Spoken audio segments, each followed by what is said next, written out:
एतावानस्य महिमा तो जायांश्च पूरुखः पादुश्च विश्वा भूतानि त्रिपादश्या मृतं दिवे नमो नमः। તમારા બધાનું સ્વાગત કરું છું આધ્યાત્મિક મહાશક્તિમાં। આજે દેવશયની એકાદશી, જેને દેવપોઢી એકાદશી પણ કહેવામાં આવે છે, જેને યોગ નિદ્રા એકાદશી પણ કહેવામાં આવે છે અને પદ્મનાભા એકાદશી પણ કહેવામાં આવે છે। આ એકાદશીમાં આપણે જે તપ કરીએ છીએ, જપ કરીએ છીએ, વ્રત કરીએ છીએ, વિધિ કરીએ છીએ, વિધાન કરીએ છીએ, યજ્ઞ કરીએ છીએ, યાગ કરીએ છીએ, એ બધું જ અક્ષય થઈ જાય છે। કેમ કે આજે ભગવાન વિષ્ણુ નારાયણ પોતાની યોગ નિદ્રામાં મગ્ન થવાના છે। એટલે જ્યારે એ આંખ બંધ કરે છે તો એ સ્મરણ રૂપે હર હંમેશ રહેતું હોય છે। એટલા માટે થઈને આજનો દિવસ ખૂબ જ મહત્વનો બની જાય છે। જેમ ભગવાન સાંબ સદાશિવ સમાધિમાં જઈને પોતાની જાતને વધુ પ્રબળ અને પ્રશસ્ત કરે છે, એમ ભગવાન વિષ્ણુ નારાયણ યોગ નિદ્રામાં જાય છે અને પોતાની એક જાતની જે તપશ્ચર્યા છે એમાં એ સ્થિર થાય છે। તો પ્રશ્ન એ છે કે જો જગતના પાલનહાર સૂઈ જાય છે 4 મહિના માટે, તો આ સચરાચર સૃષ્ટિને ચલાવે છે કોણ? આ 14 બ્રહ્માંડ જે છે એને સારી રીતે વ્યાપન કરાવે છે કોણ? અને કોણ એનું દાયિત્વ નિભાવે છે? તો જ્યારે ભગવાન યોગ નિદ્રામાં જાય છે ત્યારે ભગવાન સાંબ સદા શિવ અને બ્રહ્માજી આ દાયિત્વને સંભાળતા હોય છે। અને એટલા માટે શ્રાવણ માસમાં આપણે ભગવાન સાંબ સદા શિવની આરાધના કરતા હોઈએ છીએ। તો એવું કયું કારણ છે કે જેના થકી આ ઘટનાઓ ઘટિત થઈ અને એના આધારે આપણે આ દિવસને આટલું મહત્વ આપીએ છીએ?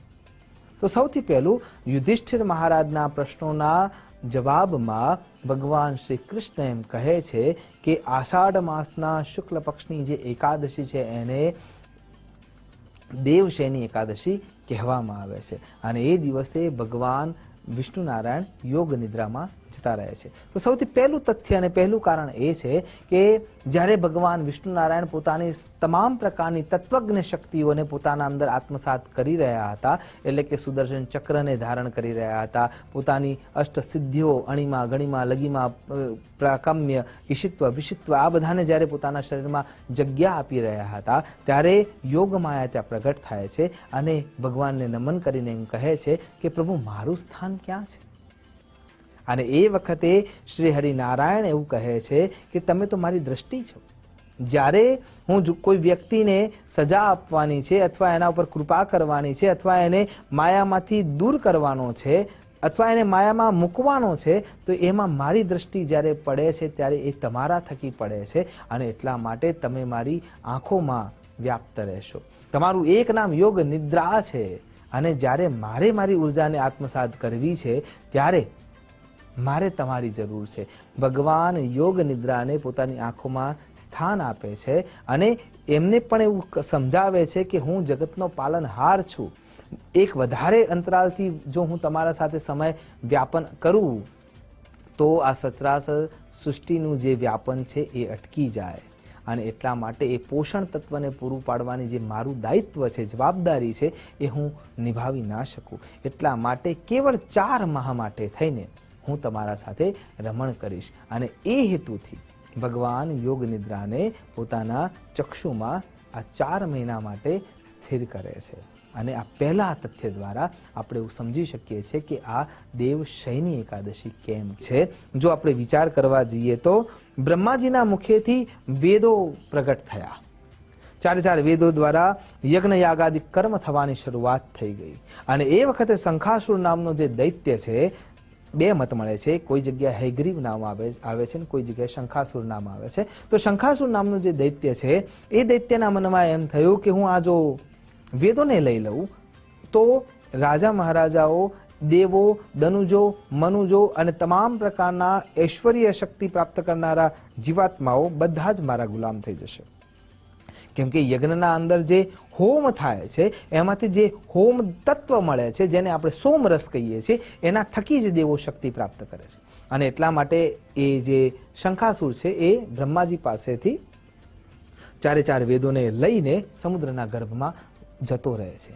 હવે એટલો પ્રબળ છે કે કોઈ દેવો ત્યાં સુધી પહોંચી શકતા નથી અને એ વખતે ભગવાન વિષ્ણુ નારાયણ અવતાર લઈને, હયગ્રીવ અવતાર લઈને અથવા મત્સ્ય અવતાર લઈને એનો વધ કરે છે અને મત્સ્ય અવતાર બે જગ્યાએ બે મત મળે છે, એટલા માટે બંને કહી રહ્યો છું.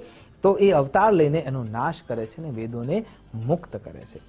બલિ રાજા જ્યારે 100 યજ્ઞ કરવાનો સંકલ્પ કરે છે, શુક્રાચાર્ય એમને એ સંકલ્પ પૂર્ણ કરાવવા માટે 99 યજ્ઞ કરાવે છે અને 100મા યજ્ઞની શરૂઆત થાય છે ત્યારે ભગવાન વામન રૂપે ત્યાં આવે છે. વામન રૂપે આવ્યા પછી બલિ રાજાને પોતાના નાના પગથી 3 ભૂમિ જમીન માપવાનું વચન આપવા માટે બદ્ધ કરે છે અને સંકલ્પ કરાવે છે. અને સંકલ્પ કરાવ્યા પછી ભગવાન વામનમાંથી વિરાટ થાય છે અને પહેલા જ ડગલામાં એ પૃથ્વીથી માંડીને આકાશ તત્વથી માંડીને બ્રહ્મલોક એટલે કે 14 બ્રહ્માંડમાંથી જે 7 લોક છે બધા જ માપી લે છે. બીજા પગલામાં સચરાચર જગત બ્રહ્માંડ અસંખ્ય તારાઓ જ્યાં જ્યાં સુધી જે અનંત સૃષ્ટિ છે એ બધાને માપી લે છે. અને ત્રીજો પગ મૂકવા માટે ભગવાન કહે છે ત્યારે બલિ રાજા પોતાનું મસ્તક ઝુકાવીને એમ કહે છે કે હજી આ જગ્યા ખાલી છે.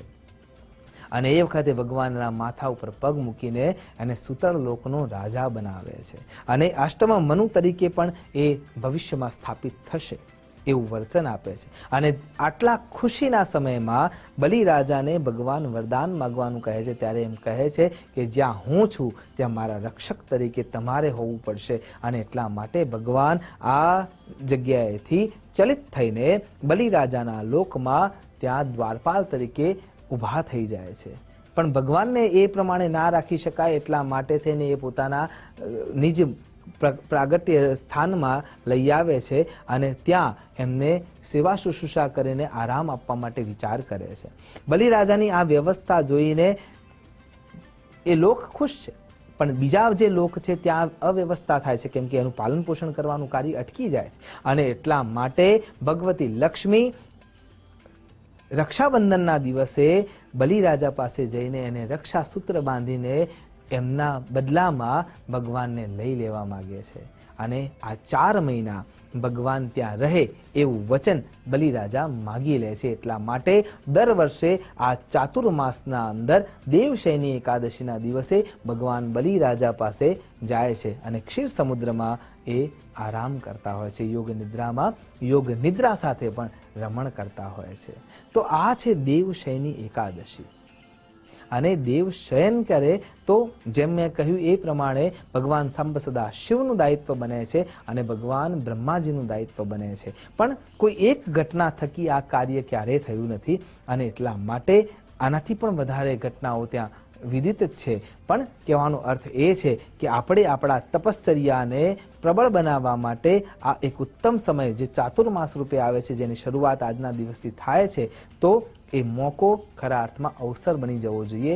એ જ અભ્યર્થના સાથે કે ભગવાન શ્રી હરિનારાયણની અનુકંપા પ્રાપ્ત કરવા માટે, ભગવાન સાંબ સદા શિવની ઉર્જા પ્રાપ્ત કરવા માટે અને ભગવાન બ્રહ્માજીનું બ્રહ્મત્વ પ્રાપ્ત કરવા માટે આપણને સુયોગ્ય સમય મળી રહ્યો છે, એનો આપણે સદુપયોગ કરી શકીએ અને ઈશ્વરનું સાનિધ્ય લઈ આપણે આપણી જાતને શુદ્ધ કરી શકીએ. એ જ અભ્યર્થના સાથે નમસ્કાર. અસ્તુ સદા શિવોહમ. નમો નમઃ.